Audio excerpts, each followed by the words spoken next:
I'd taken this route countless times, but tonight, something felt off. An eerie sense of unease settled in the pit of my stomach, making my skin prickle with discomfort. I glanced in the rearview mirror, and that's when I saw it. A pair of headlights appeared in the distance, steadily gaining on me.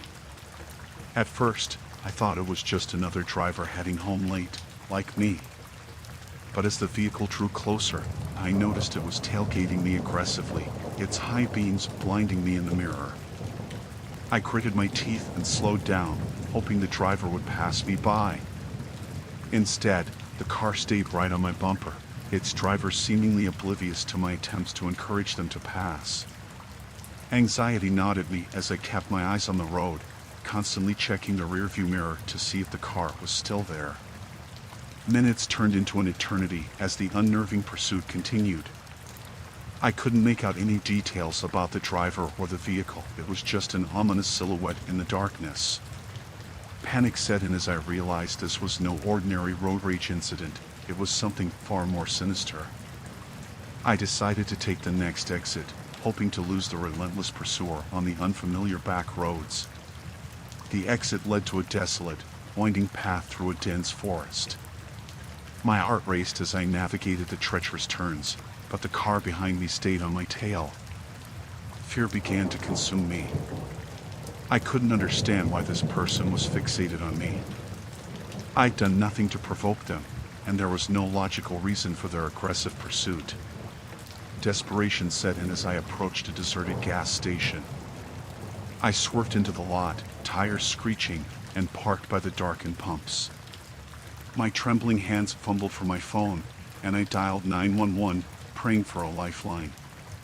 The dispatcher assured me that help was on the way, but the minutes ticked by agonizingly slowly as I watched the menacing car pull into the gas station lot. The driver's side door opened, and a tall figure emerged, shrouded in darkness. I held my breath, fearing what would happen next. The figure approached my car, and for the first time, I could make out some details: wild, disheveled hair, and an unsettling grin that sent shivers down my spine. This person was clearly unhinged. I locked my car doors and continued to speak to the dispatcher, my voice quivering. The man outside began to pound on my windows, shouting incoherently. He seemed deranged, fueled by an unpredictable mix of anger and madness. Suddenly, the flashing lights of a police car cut through the darkness, and two officers approached, guns drawn. They ordered the man to step away from my car, and after a tense standoff, they managed to detain him. Relief washed over me as I watched the officers apprehend my tormentor. I would later learn that he had a history of mental illness and had become fixated on me for reasons known only to him. As I drove away from the gas station, the ordeal behind me, I couldn't shake the feeling of vulnerability and terror that had gripped me. It was a crisp autumn evening, and I was driving home from a beautiful wedding with my teenage son. The reception had been joyous, and we were content, basking in the warm afterglow of the celebration. The moon hung low in the sky, casting a gentle, silvery glow over the winding, deserted road ahead.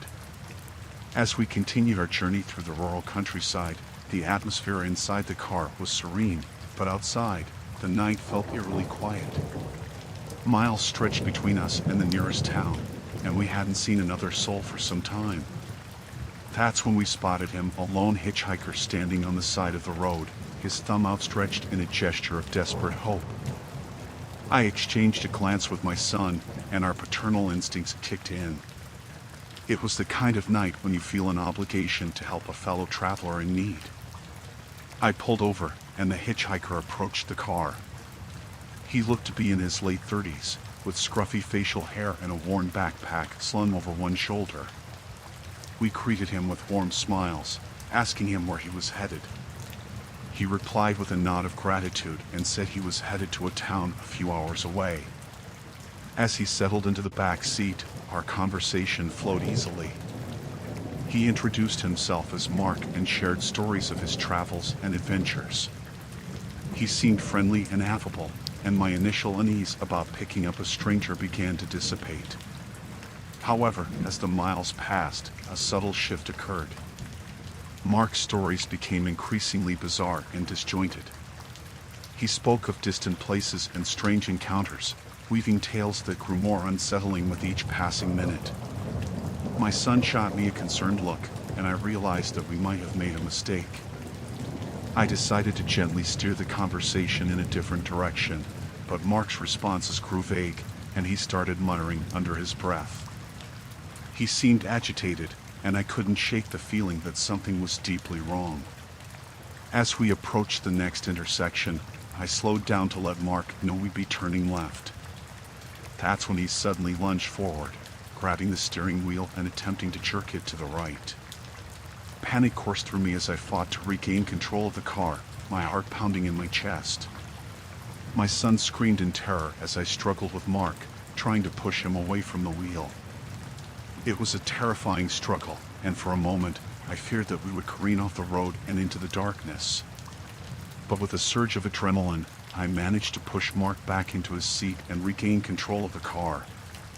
Breathing heavily, I yelled at Mark to get out of the car, my voice laced with anger and fear. He complied, stumbling out onto the roadside. I sped away from him as fast as I could, my hands still trembling on the wheel. As we drove on, my son and I were shaking to our cores. We couldn't comprehend what had just happened, why Mark had turned from a seemingly harmless hitchhiker into a violent, unhinged stranger. We contemplated reporting the incident to the authorities, but we couldn't find a logical explanation for his behavior. The encounter haunted us for the rest of our journey home. We couldn't shake the feeling that we had narrowly escaped a terrible fate.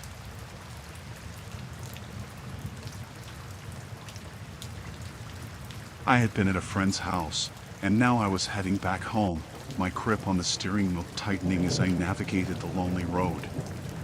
As I continued down the isolated highway, I felt a sudden shudder ripple through my car. The engine spluttered and died, leaving me coasting to a stop on the side of the road. Panic began to creep in as I tried to restart the engine, but it refused to respond. My heart raced as I realized I was stranded in the middle of nowhere. Just when despair was threatening to consume me, I saw the dim glow of headlights approaching from behind. Relief washed over me as a beat-up old van pulled over, and a man with unkempt hair and disheveled clothing stepped out. He approached my car and introduced himself as Mike, offering to take a look at the engine. I hesitated for a moment, unsure whether to trust this stranger who had come to my rescue. But the alternative was spending the night alone on this deserted road, and fear pushed me to accept his help. Mike opened the hood and began tinkering with the engine, his tools clanging in the eerie silence. As I watched him work, a sense of unease washed over me. Mike's movements were deliberate but oddly furtive, like he was hiding something. The hairs on the back of my neck stood on end, and I couldn't shake the feeling that something was seriously wrong. Finally, after what felt like an eternity, Mike straightened up and turned to face me. A sinister smile played on his lips, and he said, "I fixed your car, but I think I deserve something in return." My heart plummeted, and my stomach churned with dread. I asked him what he meant, my voice trembling. Mike's eyes bore into mine, his gaze cold and calculating, as he made it clear that he expected a certain kind of payment for his assistance. I was trapped, alone with this strange and menacing man on a desolate highway. Fear surged through me, but I had to think fast. Desperation took hold, and I reached for my phone, pretending to call for help while keeping my eye on Mike. His demeanor grew increasingly agitated, and he demanded that I end the call. I feigned compliance, but I knew I needed a plan, and fast. With trembling hands, I unbuckled my seatbelt and made a run for it, sprinting away from the car, leaving everything behind. I could hear Mike cursing behind me as he gave chase, but I pushed through the darkness, my breath coming in ragged gasps.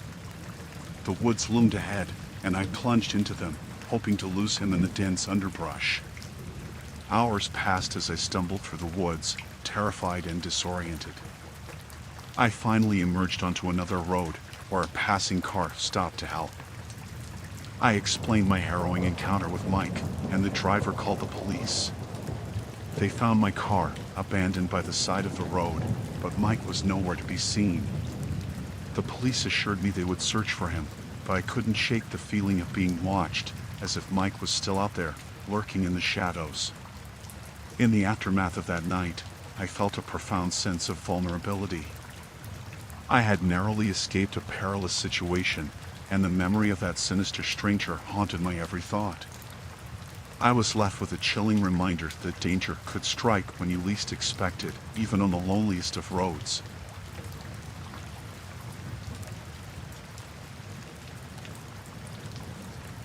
It was a chilly autumn evening, and I was making my way home from a friend's house. The sun had long dipped below the horizon, casting long shadows across the empty road. My gas gauge was flirting with the dreaded E, so I pulled into a dimly lit gas station on the outskirts of town. As I parked at the pump and climbed out of my car, I couldn't help but notice the eerie silence that enveloped the area. The only sound was the faint hum of the gas station's fluorescent lights overhead. I shook off the unease and began filling up my tank. Just as I was lost in thought, the ominous growl of an engine pierced the quiet night. I turned to see a sleek black sedan with tinted windows pulling into the station. It rolled to a stop at the pump opposite mine, and the engine died, plunging us back into an unsettling silence. 3 men emerged from the car, all wearing dark clothing and baseball caps pulled low over their faces. Alarm bells started ringing in my head as they approached, their steps deliberate and synchronized. I couldn't shake the feeling that something was terribly wrong. I tried to focus on my task, avoiding eye contact as I continued pumping gas, hoping they would mind their own business. But my heart was pounding in my chest, and a bead of sweat trickled down my temple despite the cool night air. As they drew closer, I could make out their faces in the harsh glow of the gas station's lights. Their expressions were hard, their eyes devoid of any warmth or humanity. Panic welled up inside me, and I fumbled to finish refueling my car. One of the men, the tallest of the trio, stepped forward and asked me for a lighter. I stammered that I didn't have one, my voice trembling. The men exchanged a quick glance, and a sinister smile played on their lips. Then, as if out of nowhere, another car pulled into the gas station, its headlights sweeping across the scene. The sudden arrival of this unexpected savior startled the menacing trio, and they retreated to their car, slipping into the shadows. The new arrival, a middle-aged woman, sensed my distress and asked if I was okay. I explained what had just transpired, and she reassured me that I was safe now. She offered to wait until I had finished refueling and even walked me back to my car, watching as I locked the doors. As I continued my journey home, my hands still trembling, I couldn't shake the feeling that I had narrowly escaped a terrible fate.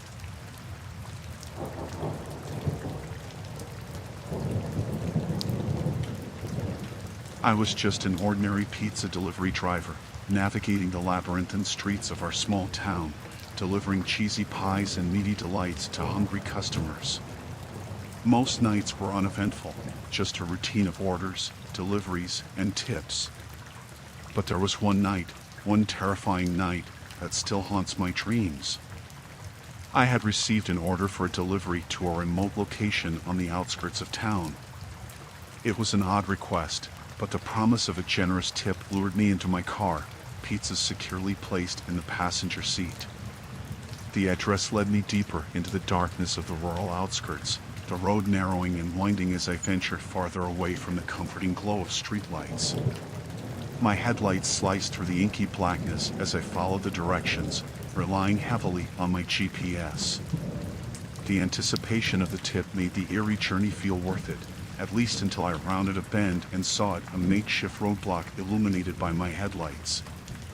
My heart sank as I pulled my car to a stop. Before me stood a gang of menacing men, bathed in the stark glow of my headlights. They were dressed in ragged clothes, their faces obscured by shadowy hoodies and baseball caps. The atmosphere was thick with tension as I rolled down my window, dread coiling in my stomach. One of the men, the apparent leader, approached my car, his face partially revealed by the dim light. He was scruffy, with an unkempt beard and a cold, calculating gaze that sent shivers down my spine. He asked for my wallet and phone, his voice low and menacing. I tried to stammer out a protest, but he leaned closer, revealing a glint of something metallic tucked into his belt. It didn't take much for me to realize that cooperating was my only option. I handed over my wallet and phone, a sense of vulnerability engulfing me as I did. The leader took my belongings without a word, then signaled for the others to move aside. They cleared the roadblock, allowing me to pass. The tension in the air was palpable as I slowly drove past them, their eyes never leaving my car. My hands were trembling on the steering wheel as I continued down the dark road, my heart pounding in my chest. I was left shaken, robbed of my belongings, but more importantly, robbed of my sense of safety. I finally reached a remote location, delivered the pizzas, and recounted the harrowing encounter to my manager. We called the police, but I knew the chances of catching those men were slim. It was a nightmarish experience that changed me forever. From that night on, I couldn't shake the feeling of vulnerability, the haunting memory of those hooded figures lurking in the darkness.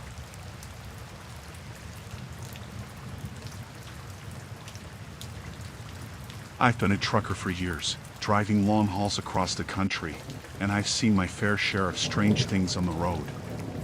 But nothing could have prepared me for that one night, that chilling encounter that still makes my skin crawl. It was a moonless night, the kind that swallows the world in darkness, and I was navigating the empty highways. The hum of the engine was my only companion, and the only other signs of life were the occasional pairs of headlights approaching from the opposite direction. As I continued down the desolate stretch of road, a pair of headlights appeared in my rearview mirror, gaining on me fast.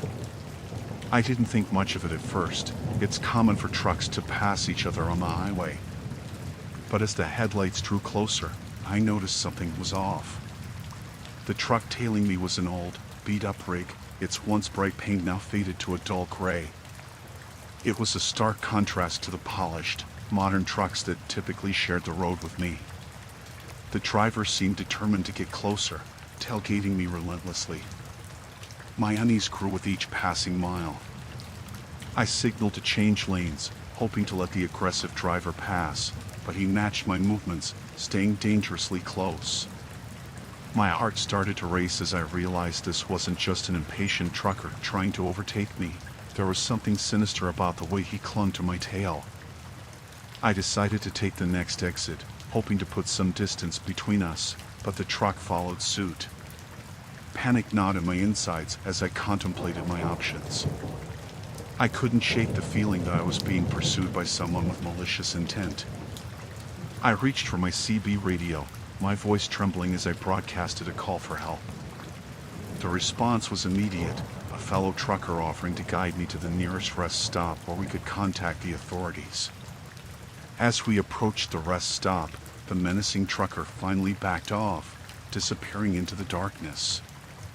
I pulled into the rest stop, my heart still pounding, and met my fellow trucker who had come to my rescue. He was a grizzled veteran, weathered by years on the road, and he shared my unease. We reported the incident to the police, who promised to keep an eye out for the rogue truck. But as I lay in my sleeper cab that night, I couldn't shake the feeling that the encounter was far from over. The following days were a blur of anxiety and paranoia. I constantly scanned the road behind me, my nerves on edge. It was as if the sinister trucker was still out there, lurking in the shadows, waiting for the perfect moment to strike. I became obsessed with finding answers, poring over news articles and message boards in search of any information about the mysterious trucker. But there was nothing, no reports of similar encounters, no sightings of the old, gray rig. Weeks turned into months, and eventually, the fear began to recede. Life on the road went back to its usual routine, and I slowly regained my sense of security. But the memory of that chilling encounter still haunts me, a constant reminder that the open road can be a treacherous place, where darkness and danger lurked just beyond the headlights.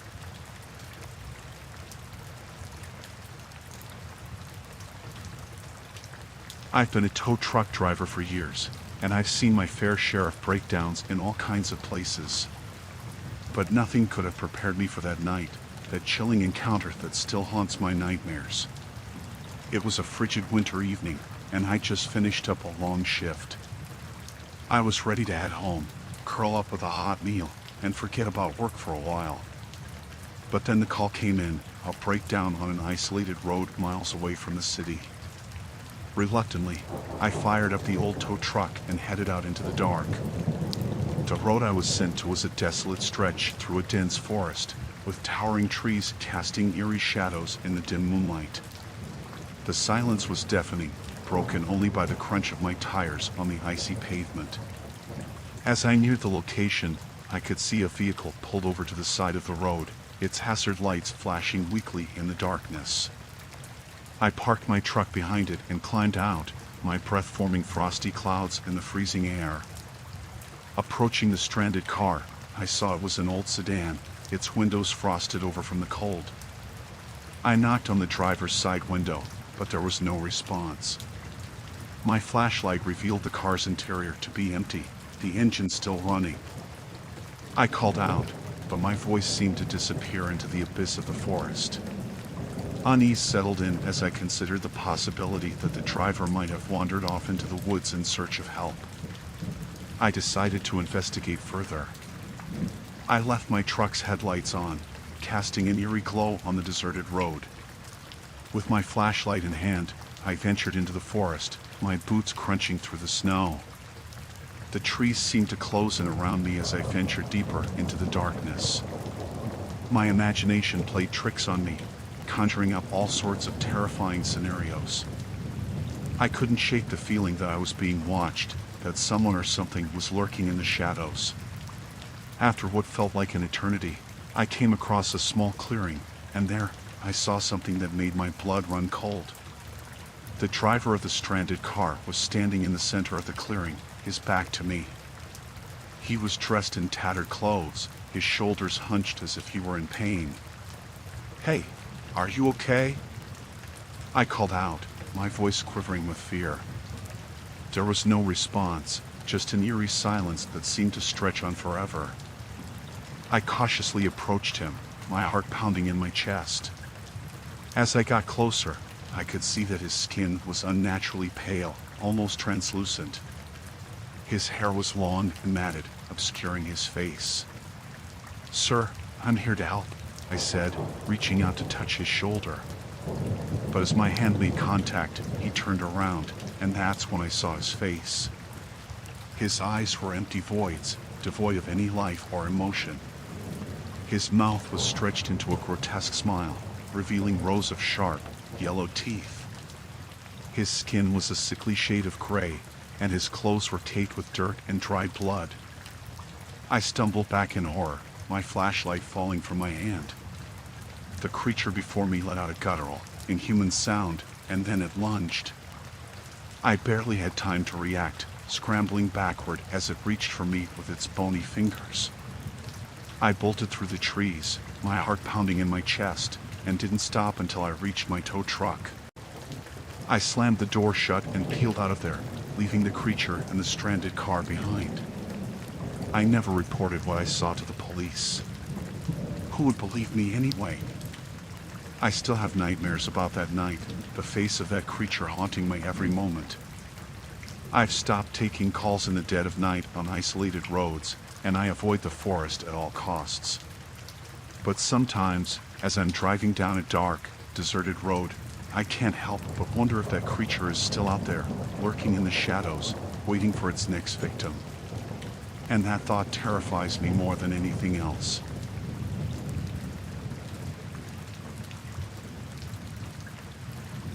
It was supposed to be a memorable family road trip, a chance to bond, create lasting memories, and see the beauty of our country. We packed up our old SUV, my wife, our 2 kids, and I, and hit the open road. The first few days were idyllic, picturesque landscapes rolling past us, laughter filling the air, and the promise of adventure around every bend. But then, on the outskirts of a small town, our GPS informed us that the road ahead was closed due to construction. With no alternative routes in sight and the sun setting, we had no choice but to follow a detour sign down a narrow, winding lane. The lane seemed to grow narrower with every mile, the trees on either side crowding in like silent sentinels. As we ventured deeper into this claustrophobic corridor, my unease grew. The dense foliage overhead blocked out the dying light, casting an eerie darkness over the road. My wife tried to reassure the kids, keeping their spirits up with tales of adventure and the promise of a new, exciting route ahead. But her optimism couldn't dispel the unease that had settled in my gut. And then, we saw it, a car, or what was left of it, blocking the narrow road ahead. Its mangled frame and shattered windshield hinted at a horrific accident. My heart sank, fearing the worst. I brought the SUV to a stop, the engine idling nervously. The kids began to ask questions, their faces etched with concern, and my wife shot me a worried look. I told them to stay in the car while I investigated. As I approached the wreckage, a sense of foreboding washed over me. The car had clearly been in a terrible collision, but it was the complete absence of any emergency vehicles or first responders that sent shivers down my spine. Cautiously, I peeked inside the ruined vehicle, and my blood ran cold. The driver's seat was empty, the airbag deployed, but there was no sign of the driver. It was as if they had vanished into thin air. I stepped back, my heart pounding, and quickly returned to our SUV. I told my family what I'd seen, and we decided it was best to turn back and find another route. But as I shifted the SUV into reverse, the hair on the back of my neck stood on end. In the dim light, I could see figures emerging from the woods, shrouded in darkness. They moved silently, deliberately, and with an unsettling sense of purpose. Panic surged through me as I realized they were headed straight for us. Without hesitation, I slammed my foot on the gas pedal and reversed down the narrow lane as fast as I could. Branches scraped against the sides of our SUV as we hurtled backward, my family's terrified screams filling the air. We finally emerged from that nightmarish corridor, tires screeching as we rejoined the main road. I didn't stop until we reached the next town, where I called the police to report what we'd seen. To this day, I have no idea who or what those figures were or what happened to the driver of the wrecked car. But I know one thing for sure, that chilling encounter on that desolate road will haunt me and my family for the rest of our lives. It was a road trip we'll never forget, for all the wrong reasons.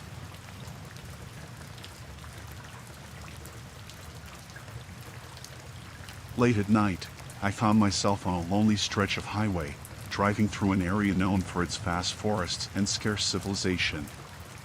The only source of illumination was the weak glow of my car's headlights, casting eerie shadows on the tall trees lining the road. My hands gripped the steering wheel, knuckles white, as I pushed further into the darkness. I'd been on the road for hours, exhaustion weighing heavily on my shoulders. The hum of the engine was the only company I had, and it was a lonesome tune. I was eager to reach my destination, a friend's cabin nestled deep in the woods, but the journey was far from comfortable. As the minutes ticked by, my eyelids grew heavy, and I fought to keep them open. That's when I noticed the car behind me. At first, I thought nothing of it, a fellow traveler, no doubt.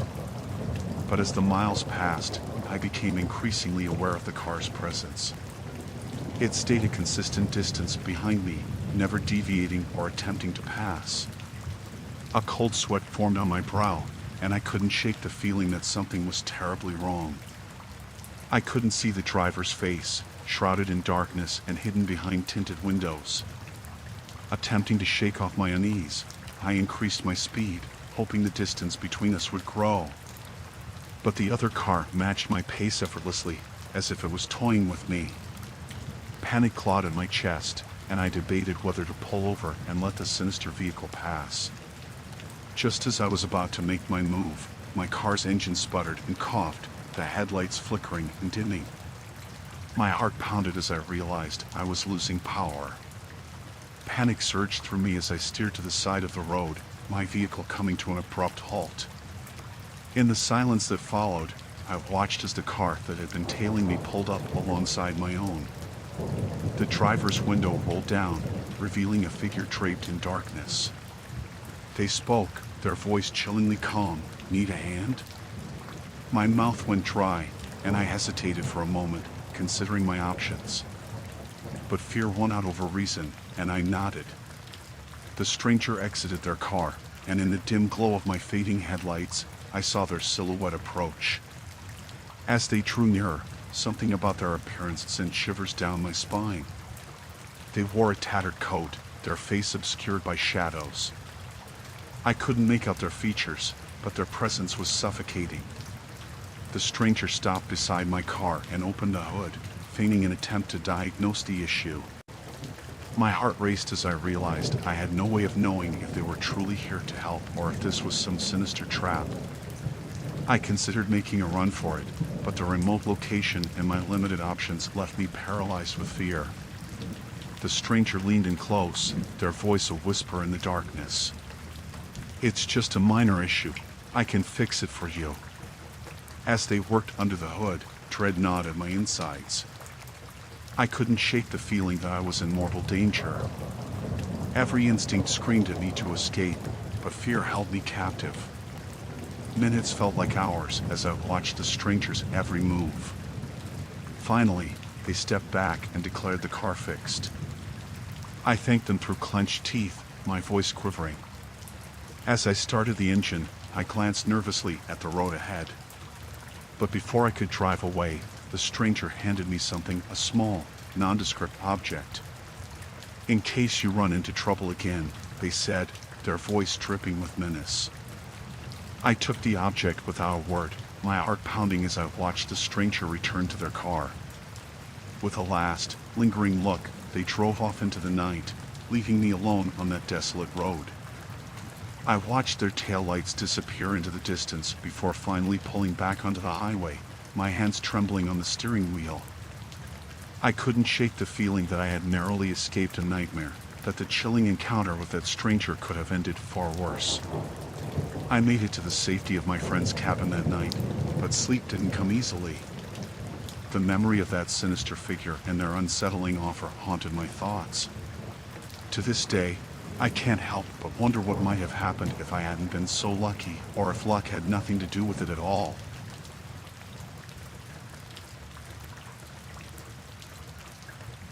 It was a moonless night as I drove back from a grueling work conference. The miles stretched endlessly in front of me, and the only companions were the rhythmic hum of my tires on the asphalt and the occasional crackling of my car radio. I'd been on the road for hours, my eyelids heavy with exhaustion, and the desolation of the empty highway did little to keep me alert. As my car pushed further into the night, I fought to keep my drooping eyes open, knowing that sleep was a far-off luxury. My grip on the steering wheel tightened, fingers aching with tension. That's when it happened, an unexpected figure emerging from the darkness. A deer, graceful and oblivious, stepped onto the road ahead. Panic surged through me as I swerved to avoid a collision. The tires screeched, and the world spun into chaos. Moments later, I found myself in the midst of a deep ditch, my car's headlights casting eerie shadows on the tall trees around me. Dazed and disoriented, I tried to make sense of what had just happened. It wasn't the deer that troubled me, it was the crushing silence that followed the accident. No crickets chirped, no night creatures stirred, it was as if the world held its breath. I stepped out of my car and scanned the area with unease. Moonlight struggled to penetrate the thick canopy, leaving everything shrouded in darkness. With trembling hands, I retrieved my phone from the glove compartment, hoping to call for assistance. But as I held the phone, dread washed over me, there was no signal. Panic gnawed at my stomach as I realized the predicament I was in. Stranded on a deserted road, miles from any help, I had no choice but to start walking in search of assistance.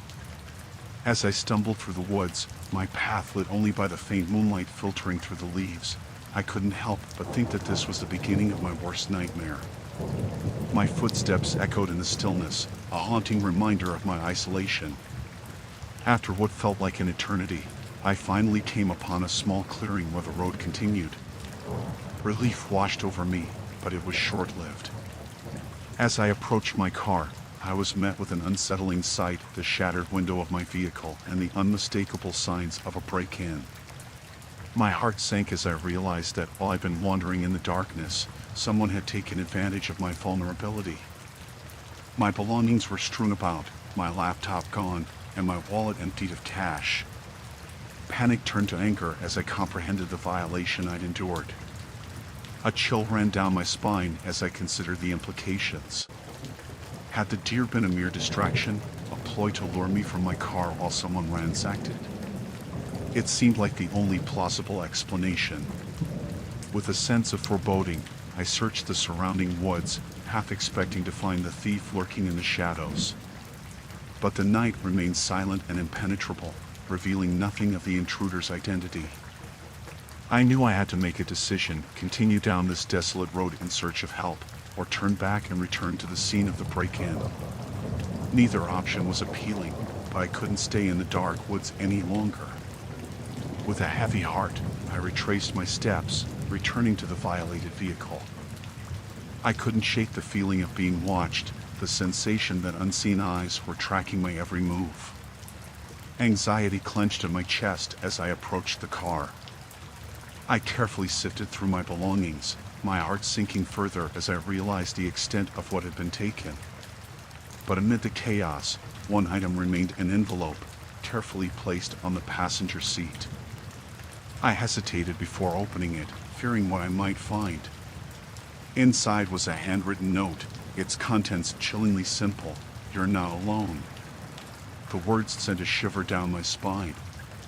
It was clear that I was being watched, stalked by an unseen predator in the darkness. Panic threatened to consume me as I realized that I was at the mercy of this sinister stranger. I had no choice but to continue down the road, praying that I'd find help before the mysterious figure made their presence known. Every rustling leaf, every distant sound sent my heart racing, and the sensation of being hunted never left me. As I walked further into the night, the moon hanging like a specter in the sky, I couldn't help but wonder who this person was and what they wanted from me. Was it simply the thrill of the chase, or was there something far more sinister at play? Hours passed, each one feeling like an eternity, until finally, I saw the distant glow of civilization. Relief surged through me as I realized I was nearing help. But as I approached, I couldn't escape the feeling that this nightmare was far from over.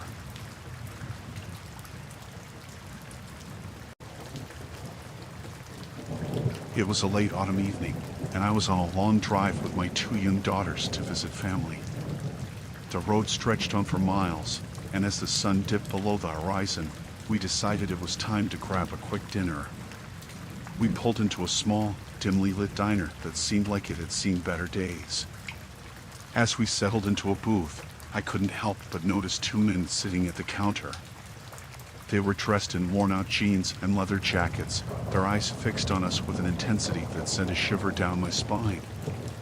I tried to ignore their gaze, chalking it up to coincidence, but the feeling of unease lingered. We ordered our food and tried to engage in casual conversation, but my daughters seemed just as aware of the 2 men as I was. Their laughter was strained, and they couldn't eat quickly enough. As we paid our bill and prepared to leave, I discreetly glanced over my shoulder to check if the men were still at the counter. My heart sank when I saw them rise from their seats, leaving their untouched plates behind. It was clear they intended to follow us. With a sense of urgency, I ushered my daughters out of the diner, the bell above the door jingling as we stepped into the chilly night. The 2 men were right behind us, their heavy footsteps echoing ominously. I quickened our pace, hoping to put some distance between us and the strangers. Fear gnawed at me as I realized that we were in an unfamiliar town, far from anyone who could help us. We reached our car and piled in, my hands trembling as I fumbled for the keys. The engine roared to life just as the 2 men reached the parking lot. I slammed the car into gear and peeled out of the lot, tires screeching. As we merged onto the highway, I glanced in the rearview mirror and saw the men climb into a black pickup truck. Panic surged through me as I realized they were following us onto the highway. Desperation set in as I sped down the dark, winding road. My daughters were terrified in the back seat, and I did my best to reassure them, but I couldn't shake the feeling of dread that had settled over me. I made a series of quick turns, hoping to lose our pursuers, but they stuck with us, their headlights looming ominously in our rearview mirror. It was clear they were determined to follow us, and I couldn't fathom why. My mind raced, and I remembered passing a police station just a few miles back. With a surge of hope, I decided to make a break for it and pulled onto the shoulder to execute a U-turn. My heart pounded in my chest as I saw the men do the same. We raced back toward the police station, the distance between us and our pursuers closing with every second. I prayed that we'd make it in time, that the sight of a police station would deter them. As we pulled into the station's parking lot, I let out a sigh of relief. I parked the car and jumped out, my daughters following close behind. I scanned the area, searching for the two men, but they were nowhere to be seen. We hurried inside, and I explained the situation to the officers on duty. They assured us they'd keep an eye out for the men and offered to escort us to our family's home. With the police by our side, we finally felt safe, and the rest of our journey passed without incident. But the memory of those two men, their predatory stares and relentless pursuit, haunted my dreams for weeks. I couldn't help but wonder what their intentions had been that night and why they had singled us out.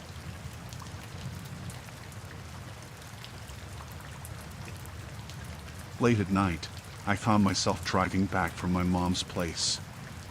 The journey was nothing out of the ordinary, a familiar route I had taken countless times before.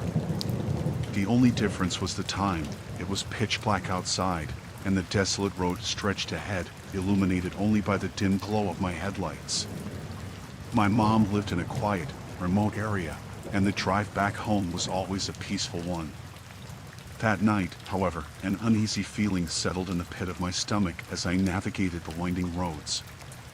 The silence was almost suffocating, broken only by the hum of the engine and the occasional rustle of leaves in the breeze. As I rounded a bend, I noticed a set of headlights in my rearview mirror. A car had appeared seemingly out of nowhere and was tailgating me closely. I felt my heart rate quicken as their bright beams bore into my rear window. I decided to speed up, hoping the car would eventually pass me by. But no matter how fast I went, the car remained right on my tail, like a shadow in the night. Panic began to well up within me. Who were these people, and why were they following me? I reached for my phone to call the police, but my trembling hands made it difficult to dial. Glancing at the road ahead, I noticed a sign indicating a nearby gas station. It was the only place to pull over for miles. As I pulled into the gas station, the unknown car followed suit, parking a few spaces away. My heart pounded in my chest as I desperately searched for any sign of help. There was no one else around, just the eerie silence of the night. Summoning my courage, I stepped out of my car, hoping to confront the strangers and ask why they were following me. But as I approached their vehicle, my blood ran cold. The driver's window was rolled down, and the driver's seat was empty. My heart raced, and I felt a sense of impending doom. I turned to rush back to my car, but before I could reach it, I heard a soft voice behind me. "Need some help, miss?" Startled, I spun around to see a man standing there, shrouded in darkness. He was tall and slender, wearing a tattered jacket and a white-brimmed hat that concealed most of his face. Fear gripped me as I realized that he must have been in the car that had followed me. I stammered out a response, telling him that I was fine and didn't need any help. But he persisted, taking a step closer. The dim light revealed a sinister grin on his face, and I could see his eyes gleaming with malice. Panic set in, and I bolted for my car, jumping in and locking the doors. The man followed, approaching my window with a predatory look in his eyes. He tapped on the glass, making me jump, and I could hear him whispering unintelligibly. I revved the engine and sped out of the gas station, leaving the man behind. My hands were shaking so violently that it was difficult to keep the car steady on the road. I couldn't shake the feeling of dread that had settled over me. I kept driving, praying that I would encounter other cars or find a police station. The minutes stretched on like hours, and I constantly checked my rearview mirror, expecting to see the sinister car again. Finally, I spotted the comforting glow of a well-lit convenience store up ahead. As I pulled into the parking lot, I noticed a couple walking towards their car. I rolled down my window and explained my situation, begging for help. They kindly agreed to stay with me until the police arrived, and I felt a wave of relief wash over me.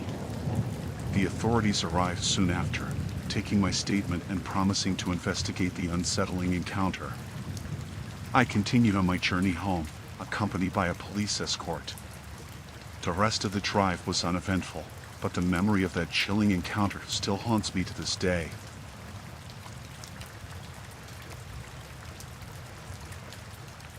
I was driving through the heart of Ohio late at night, the road stretching endlessly before me like a never-ending ribbon of asphalt. The darkness enveloped everything beyond the reach of my headlights, and the only sound was the low hum of my car's engine. I'd taken this route countless times, but that night was different. It was a perfect storm of eerie quietude and solitude. The monotony of the drive had lulled me into a sense of drowsiness, my eyelids growing heavy as I fought to stay awake. I'd been on the road for hours, chasing a deadline that loomed over me like a storm cloud. My mind was a haze of exhaustion and anxiety. Just as I was beginning to wonder if I should pull over and rest, I saw something up ahead, a lone figure standing on the shoulder of the road. My first thought was that it must be someone in need of help, stranded by their broken-down car. The better part of me told me to keep driving, but my conscience got the best of me, so I slowed down and pulled over to offer assistance.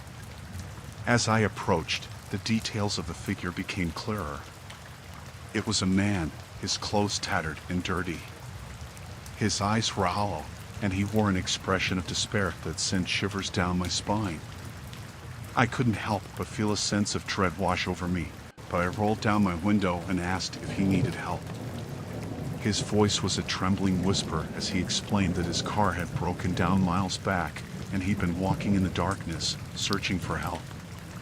He looked harmless enough, but something about his demeanor set me on edge. I agreed to give him a lift to the nearest gas station, which was about 20 minutes away. He climbed into the back seat, and as I continued down the empty road, he began to make small talk. He told me his name was David and that he was passing through Ohio on his way to visit family. Though his words were friendly, his presence made me uneasy. I couldn't shake the feeling that something was off, but I chided myself for being paranoid. Maybe it was just the exhaustion playing tricks on me. We drove in silence for a while, the only sound the rumble of the engine and the tires on the pavement. It wasn't until I glanced in the rearview mirror that I noticed something that sent a chill down my spine. David was staring at me, his gaze never wavering. I nervously cleared my throat and asked if he was okay. He smiled, but it was a smile devoid of warmth. "I'm just tired," he said, his voice taking on an unsettling edge. "You know how it is, driving alone at night." My unease deepened, and I wished I'd never stopped to pick him up. I began to regret my decision, but pushed the thoughts aside, focusing on getting to the gas station and ending this eerie encounter. As we neared our destination, David's behavior became increasingly erratic. He started muttering to himself in a hushed, frenzied tone. I couldn't make out what he was saying, but the tone of his voice was unsettling, to say the least. My heart raced as I pulled into the well-lit gas station, relieved that our strange journey was nearly over. I turned to David and told him we'd arrived, expecting him to get out of the car and be on his way. But he didn't move. Instead, he turned his gaze towards me, and his eyes were no longer empty but filled with a sinister intensity. He leaned closer, his hot breath brushing against my ear, and whispered, "I know what you did." Panic coursed through me as his words hung in the air, chilling me to the bone. What could he possibly know? My mind raced, trying to make sense of his cryptic statement. I had to get out of there, away from this man who had gone from a weary traveler to a menacing stranger. Without a second thought, I flung open the car door and sprinted towards the gas station, shouting for help. The attendants inside the store rushed to my aid, and I quickly explained the bizarre and terrifying encounter I'd just had. They called the police, and as I watched from the safety of the gas station, officers arrived and apprehended David. I could see him being handcuffed, his face contorted with anger and confusion. The police questioned me extensively, and I recounted every detail of the unsettling drive. They assured me that they would look into David's background and try to determine what he had meant by those chilling words. Shaken to my core, I resumed my journey, the events of that night forever etched into my memory. I couldn't help but wonder what David had been referring to, and if there was any truth to his cryptic accusation. But one thing was certain: I would never stop to offer a stranger a ride again, not after that night on the desolate roads of Ohio.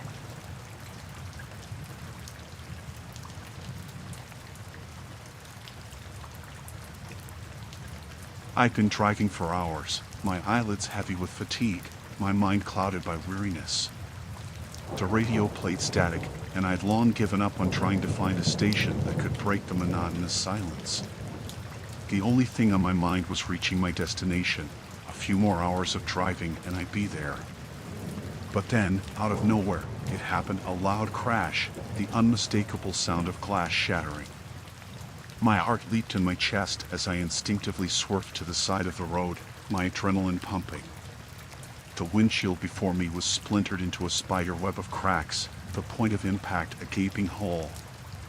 Fear surged through me as I realized someone had thrown something at my car. I peered through the shattered glass into the inky darkness, trying to make sense of what had just occurred. But there was nothing, just a black abyss. After a moment of disbelief, I decided I had to pull over and assess the damage. I turned on my hazard lights and brought the car to a stop on the desolate roadside. Rain poured outside, adding to the sense of isolation. As I got out of the car, my heart pounded in my chest. Raindrops soaked my clothes as I approached the shattered window, shards of glass glinting ominously in the dim light. I couldn't see any immediate danger, but my gut told me to be cautious. That's when I heard it, a low, guttural growl, like some wild animal lurking in the shadows. My heart raced as I scanned the darkness, trying to locate the source of the sound. There, a few yards away, I saw movement, a silhouette, hunched and menacing. I called out, asking if anyone was there, but my voice quivered with fear. The figure remained still, its eyes reflecting the faintest glimmer of light from the car's hazard lights. Panic set in as I realized that whatever or whoever it was, it didn't intend to answer. With adrenaline surging, I made a split-second decision to retreat to my car. I needed to call for help, to get out of this isolated nightmare. But as I turned to dash back to the vehicle, I heard a rush of movement behind me. Before I could react, a second figure emerged from the darkness, blocking my path to the car. Fear coursed through me, and I fumbled for my phone, praying I could dial 911 in time. The rain-soaked screen and trembling fingers slowed me down, each second feeling like an eternity. Just as I managed to hit the call button, I felt a strong grip on my shoulder, pulling me backward. The phone slipped from my hand, and I was violently spun around to face my assailant. It was the first figure, its face obscured by shadows and a mask of malevolence. I struggled against their grasp, my heart pounding like a drum. My pleas for help were met with eerie silence, the rain drowning out any hope of rescue. Panic surged as I realized the situation was growing increasingly dire. Then, out of nowhere, a third figure appeared from the darkness, a shadowy presence that seemed to materialize from thin air. The trio of assailants closed in on me, their intentions unmistakably malicious. I could see glimmers of malevolent glee in their eyes, a sickening hunger that sent shivers down my spine. In that desperate moment, I knew I had to fight for my life. Adrenaline surged through me, and I lashed out with every ounce of strength I had. Blow after blow, I fought back against the attackers, my survival instinct overpowering my fear.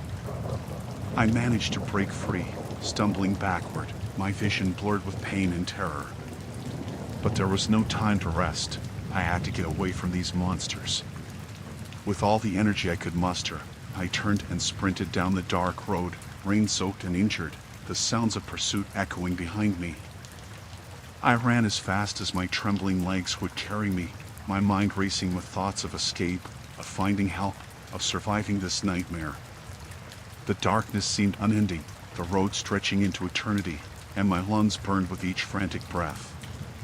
After what felt like an eternity, I spotted the faint glow of approaching headlights. Relief washed over me as I stumbled onto the road, frantically waving my arms to flag down the oncoming vehicle. It screeched to a halt, and a concerned driver emerged, their face a mixture of shock and concern. I begged for help, explaining the harrowing encounter that had just unfolded. They immediately called the police, who arrived shortly after. An intense search of the area was conducted, but the assailants had vanished into the night. I was taken to the hospital to treat my injuries and provide a statement to the police. They assured me that they would do everything in their power to find the individuals responsible for this terrifying assault.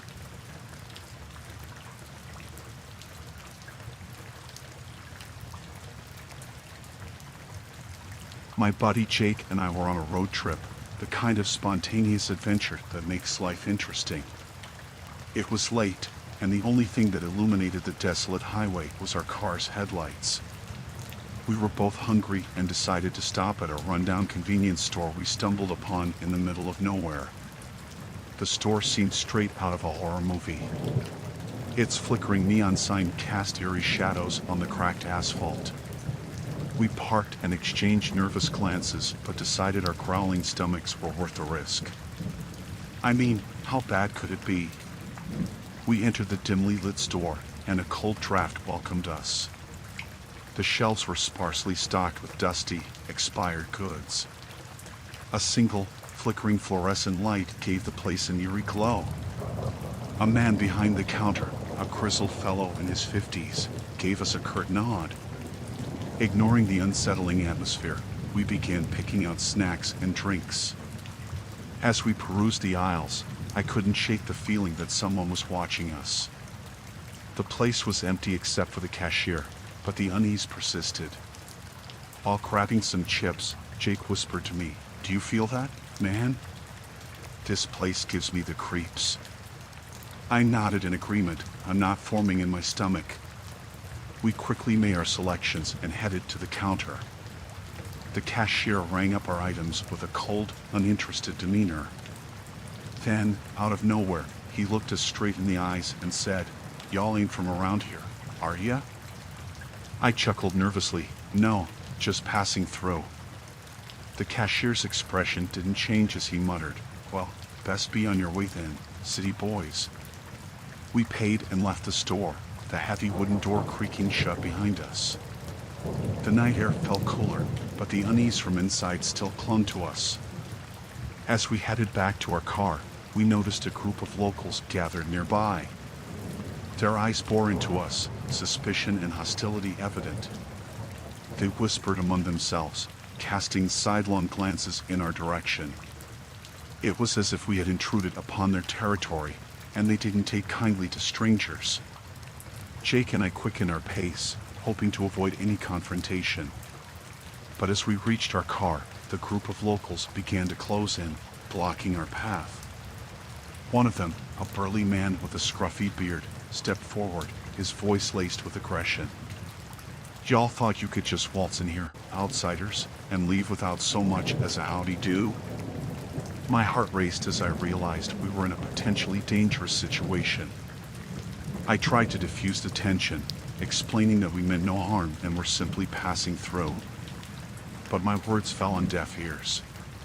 The leader of the group took a menacing step closer, his buddies closing in behind him.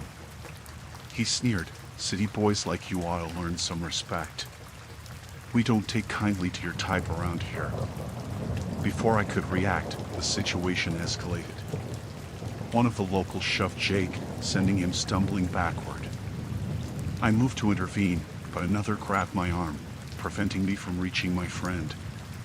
Fear coursed through me as I watched Jake being surrounded by the hostile group. They were outnumbered, and there was no way we could fight our way out of this. The leader, his face contorted with anger, leaned in close to Jake and spat out a chilling threat. "You got two choices, city boy. Hand over your wallets and get out of here, or things are gonna get real ugly." With no other option, we complied, tossing our wallets onto the ground. The locals grabbed them and backed away, leaving us shaken and humiliated. As they retreated, the leader issued a final warning: "Consider this a lesson, outsiders. Don't ever come back." We watched in silence as they disappeared into the darkness, our wallets and dignity stolen. With trembling hands, we got into the car and drove away, the taste of fear and helplessness lingering in the air. We didn't stop until we reached a well-lit gas station miles away, where we finally felt safe enough to report the incident to the authorities. Though our wallets were gone, we were thankful to have escaped the chilling encounter with our lives intact. It was a stark reminder that sometimes the most terrifying experiences are the ones you stumble upon in the darkest corners of the world, far from the comfort of familiarity. And as we continued our road trip, we couldn't help but glance nervously at every convenience store we passed, haunted by the memory of that ominous night in the middle of nowhere.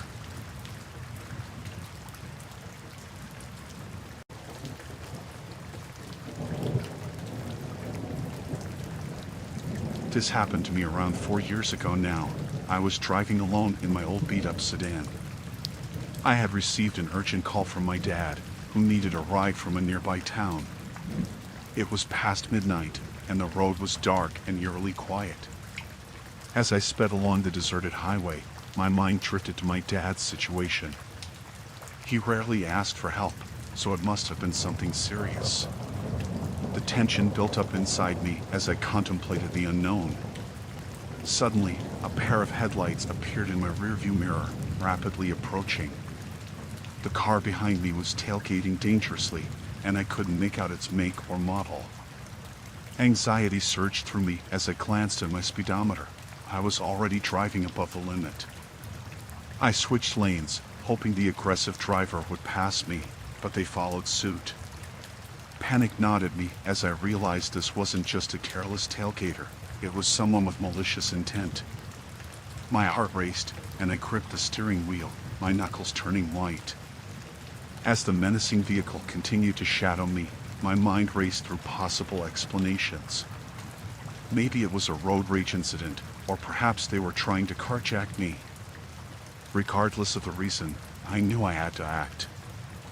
I attempted to put some distance between us by accelerating, but the driver behind me matched my speed, inching closer with every second. Fear coursed through my veins as I considered my next move. Up ahead, I spotted a well-lit gas station, a beacon of hope in the inky darkness. I made the split-second decision to make a run for it. As I approached the entrance, I prayed that someone would be there to witness what was happening. I swung into the gas station, tires screeching, and rushed out of my car. My heart pounded in my chest as I sprinted toward the store, frantically searching for anyone who could help. The gas station attendant was outside, taking a break. I yelled, "Call the police. Someone's chasing me." Without hesitation, the attendant grabbed his phone and dialed 911. I explained the situation, my voice trembling, and he assured me that help was on the way. As we waited for the police, I watched the menacing car slow down and circle the gas station, its headlights illuminating my desperate face. The driver's intent was clear. They weren't going to let me escape so easily. When the police arrived, they quickly surrounded the aggressor's vehicle, guns drawn. The driver was apprehended, and I breathed a sigh of relief. As it turned out, the person behind the wheel was a complete stranger, their motives still a mystery.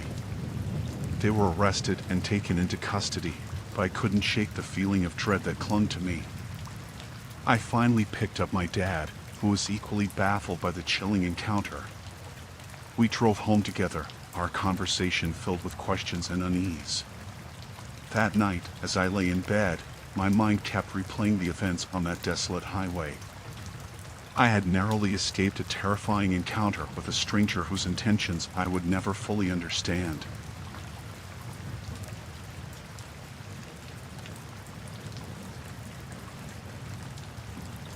It was a typical Friday night in the city, and I had just begun my shift as an Uber driver.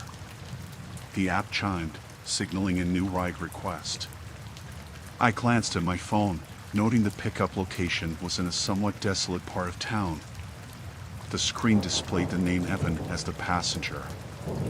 As I approached the location, my unease grew. The area was dimly lit, with abandoned warehouses and graffiti-covered buildings lining the streets. It was the kind of neighborhood I usually try to avoid, but a job was a job, and I couldn't afford to be picky. I pulled up to the designated spot, and that's when I saw him. Evan, my passenger, was standing under a flickering streetlight, dressed in a tattered coat that seemed out of place in the mild weather. He looked disheveled, his hair unkempt, and his eyes darted nervously as he approached my car.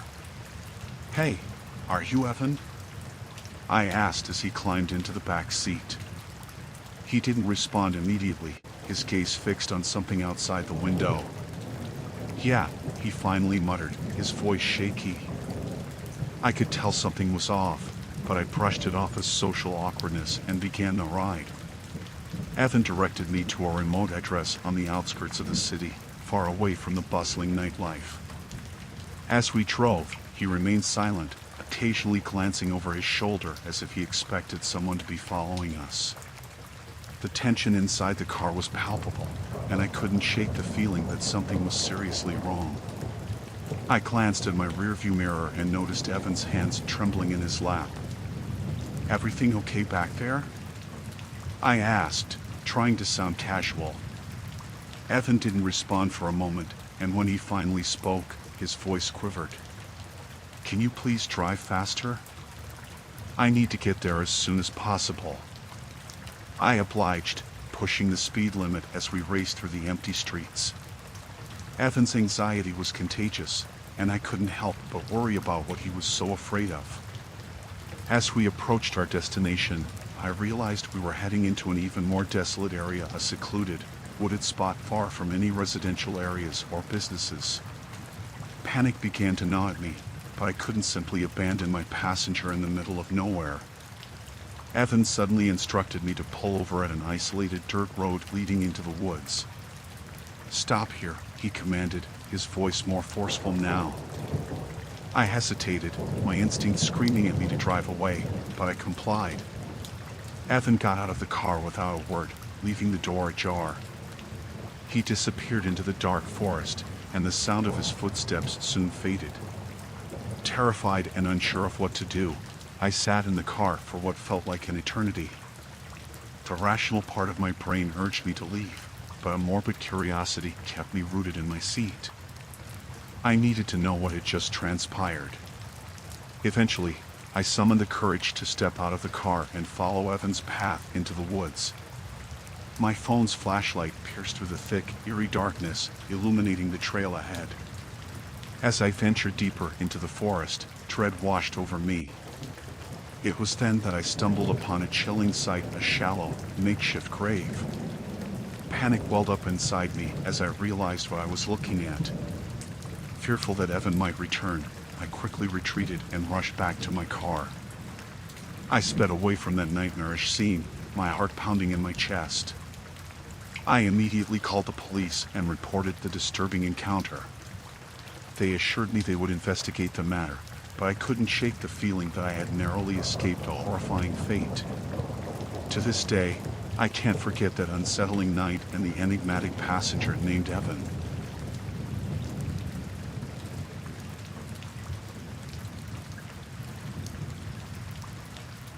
It had been a long, exhausting day at the office.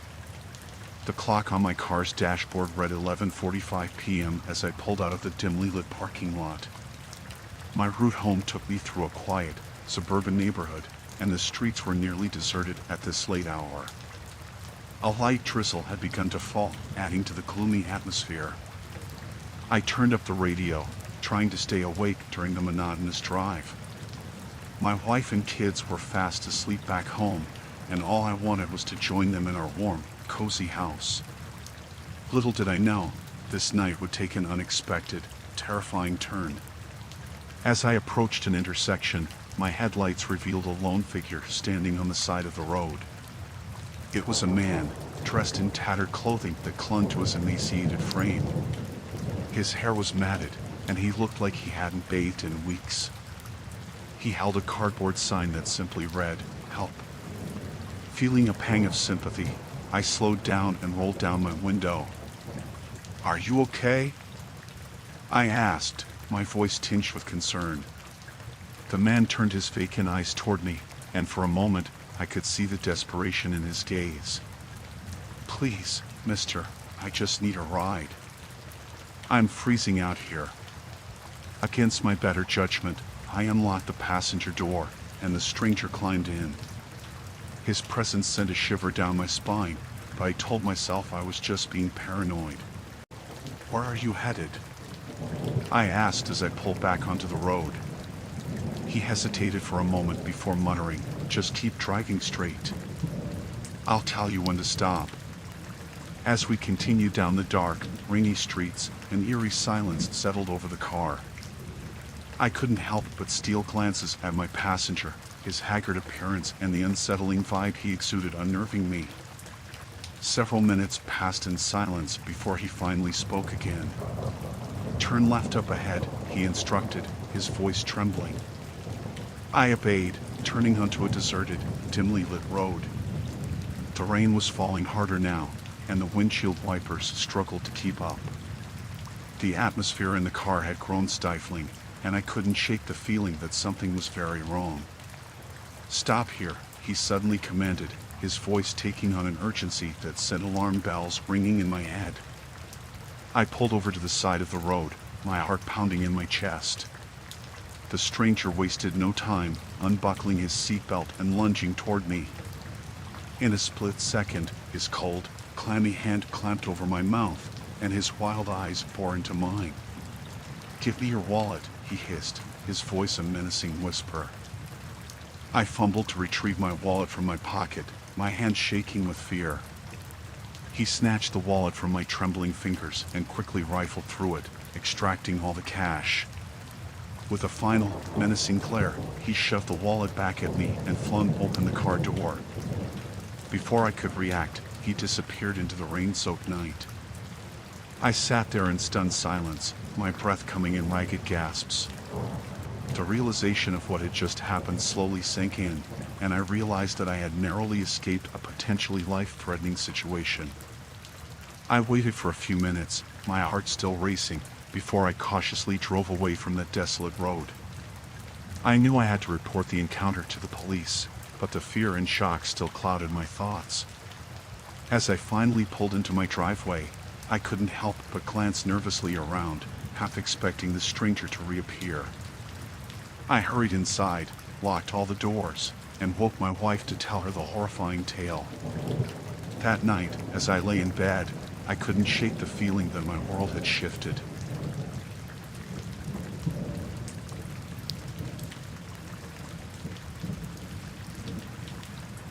I was on my way to pick up my daughter, Lily, from her boyfriend's house.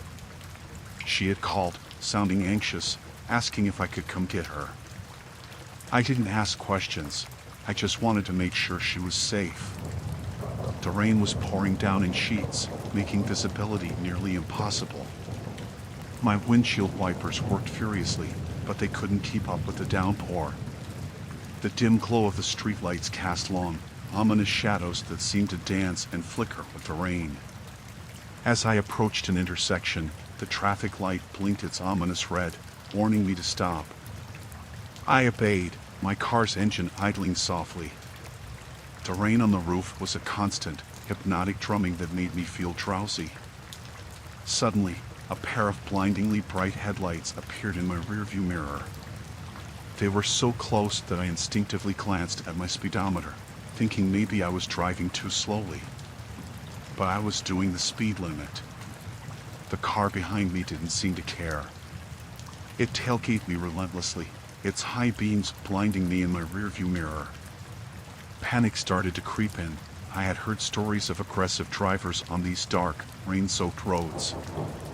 I tried to keep my focus on the red light ahead. The car behind me honked its horn impatiently, and I could see the silhouette of the driver gesticulating wildly. Fear gripped me, and I thought about running the red light just to get away from this lunatic. But then, the situation took a bizarre twist. I heard a siren. Glancing in my rearview mirror, I saw flashing blue and red lights. Relief washed over me. It was the police. I signaled and pulled over to the side of the road, grateful for their presence. 2 officers approached my car, one on each side. They were dressed in full police uniform, complete with badges and utility belts. I rolled down my window and was immediately hit with the stench of rain-soaked wool and leather. "Ma'am, do you know why we pulled you over?" the officer on my side asked, his voice low and authoritative. "No, officer," I stammered, my anxiety returning. "I was just driving to pick up my daughter." The officer nodded. "We've had reports of a suspicious vehicle matching your description in this area. We need to check your license and registration." I handed over my documents, my hands trembling. The officer examined them carefully, his partner standing by, seemingly uninterested. The rain pounded on the roof of the car, creating a surreal backdrop to this bizarre encounter. The officer handed my documents back and smiled, a sinister, predatory grin. "Everything seems to be in order, ma'am. You're free to go." Relief washed over me, but it was short-lived. As I started to pull away, I glanced in my rearview mirror and saw the officers watching me, still smiling that unnerving smile. I drove a few blocks, my heart pounding in my chest. Something didn't feel right. I pulled into a well-lit gas station and picked up my phone to call the police. As I dialed 911, I glanced back at the intersection I had just left. The police car was still there, parked in the shadows. But now it was empty. The 911 operator assured me that officers would be dispatched to investigate. I sat in my car, the rain continuing to pour, feeling exposed and vulnerable. What had just happened? Were those real police officers or imposters? When the real police arrived, they searched the area but found no trace of the officers I had encountered. They took a statement from me and assured me they would investigate further. I couldn't shake the feeling of dread that had settled in the pit of my stomach. As I finally picked up Lily and returned home, I couldn't help but replay the strange encounter in my mind. Who were those men, and what had they wanted? The rain had stopped, and the night was still, but I couldn't shake the feeling that something sinister had just crossed my path. The incident haunted my thoughts for weeks. I watched the news, hoping for some explanation, but there was never any mention of police imposters in the area. The mystery remained unsolved, a chilling encounter on a dark, rainy night that left me with more questions than answers.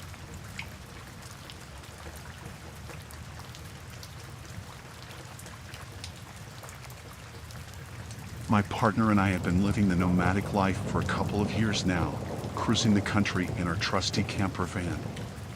It had become our home, a cozy haven on wheels.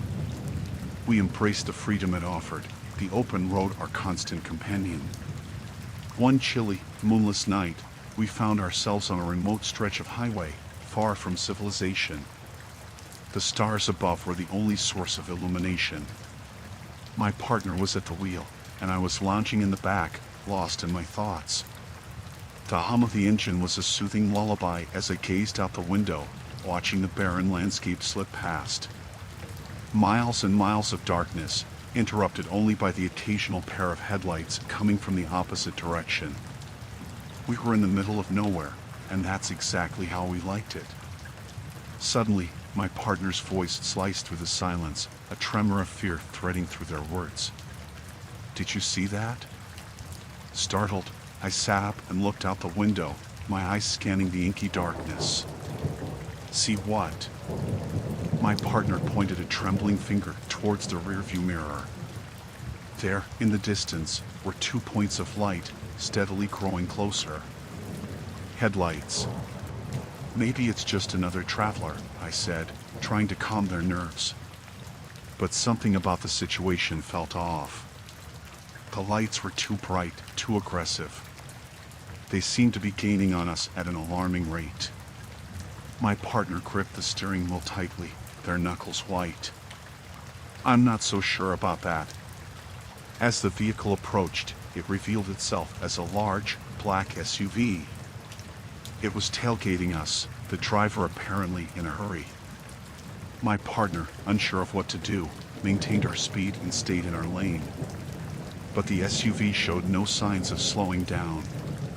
It edged closer and closer until it was almost on top of us, its headlights blinding us in the pitch-black night. Panic surged through me. "What's going on?" I shouted, my heart pounding. My partner's voice trembled as they replied, "I have no idea.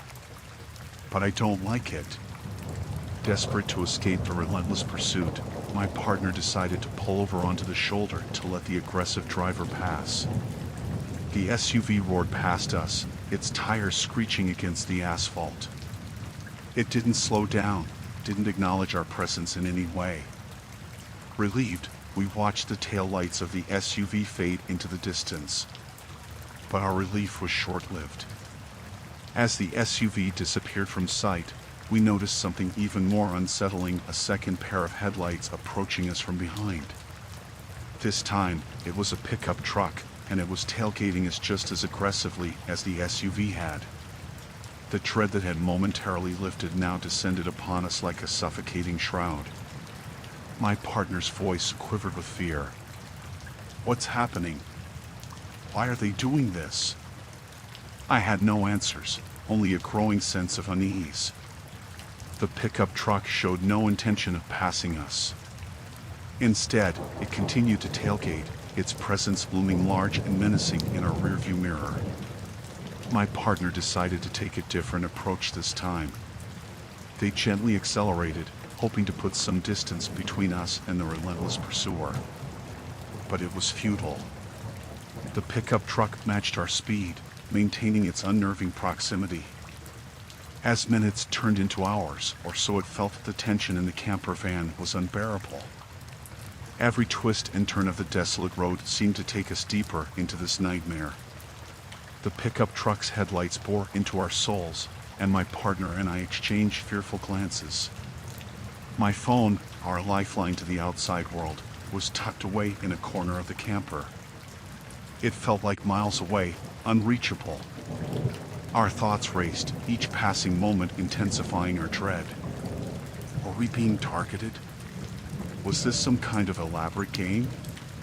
My partner made a split-second decision. They veered onto a narrow side road, hoping to lose our pursuer in the maze of unfamiliar terrain. The unpaved road was bumpy, jolting us around in the camper, but it provided a brief respite from the relentless pickup truck. We sped down the winding path, branches scraping against the sides of our van. I held onto anything I could find, the claustrophobic confines of our home becoming a prison of fear. But just as we dared to hope we had escaped, we saw them, the headlights of the pickup truck emerging from the darkness, doggedly following our every move. It was as if our tormentor knew this terrain as well as we didn't. We were trapped in a nightmarish game of cat and mouse, with no end in sight. Panic gnawed at the edges of our sanity as we desperately sought a way out of this relentless pursuit. The road seemed endless, stretching on into the abyss, and our pursuer showed no signs of giving up. The pickup truck continued to tailgate us, its presence an unyielding shadow cast over our lives. Hours turned into an eternity as we raced through the wilderness, our camper van a tiny vessel adrift on a sea of darkness. My partner's knuckles were raw from gripping the steering wheel, their eyes wide with terror. Suddenly, an idea struck me, an insane, desperate idea. I crawled to the back of the van, searching for something, anything that could help us. My hands landed on a can of emergency flares we kept for roadside breakdowns. I pulled one out, my heart pounding in my chest. With trembling hands, I lit the flare and hurled it out the window, aiming for the road behind us. It burst into a fiery red glow, illuminating the night. The blinding light revealed the pickup truck, its driver momentarily blinded by the unexpected flare. It swerved wildly, tires screeching on the gravel. It was our chance. My partner floored the gas pedal, and our camper van roared to life, hurtling forward. We raced away from the disoriented pickup truck, our hearts pounding with a mix of terror and hope. For a while, it seemed like we had lost our pursuer. The road ahead stretched on, empty and quiet. We dared to hope that we had finally escaped from the relentless chase. But just when we thought we were safe, the pickup truck reappeared in our rearview mirror, its headlights blazing with renewed determination. It was as if it couldn't be deterred, as if nothing could stop it from haunting our every move. Desperation fueled my partner's actions. They pushed our camper van to its limits, hurtling down the winding road as if our lives depended on it, because they did. I clung to my seat, praying for a miracle. And then, as if in answer to our prayers, we saw the distant glow of approaching headlights. Another vehicle was heading towards us from the opposite direction. We flashed our headlights, honked our horn, anything to get their attention. The approaching vehicle slowed down, its driver sensing something was amiss. As it drew closer, we could see it was a semi-truck, massive and imposing. It blocked the narrow road, leaving no room for the pickup truck to pass. Our pursuer had no choice but to come to a screeching halt, trapped behind the massive semi. We watched in disbelief as the pickup truck's driver realized their escape was thwarted. The driver of the semi got out and approached our camper van. Their face was a mix of concern and confusion as we explained the harrowing ordeal we had just endured. They offered to stay with us until the authorities arrived, ensuring our safety. The police arrived soon after, and the pickup truck's driver was apprehended. It turned out to be a deranged individual with a history of dangerous behavior. They had fixated on us for reasons we couldn't comprehend. As the adrenaline wore off, the reality of what had happened sunk in. We had narrowly escaped a chilling encounter with someone who seemed determined to harm us. The relief was overwhelming, but it was tinged with the knowledge that our lives had been forever changed by that night.